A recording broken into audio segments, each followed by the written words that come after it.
এক আলিফ মাদ কখন হয়? জবরের বাম পাশে যদি খালি আলিফ থাকে তাহলে মাদ হয়, এক আলিফ টেনে পড়তে হয়। আর মাদের তিন আলিফ মাদ মূলত দুই প্রকার।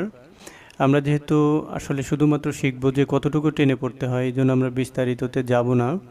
তিন আলিফ মাদ আমরা যদি আমরা দেখি এরকম চিহ্ন থাকে তাহলে সেখানে আমরা তিন আলিফ টানি। আর মাদের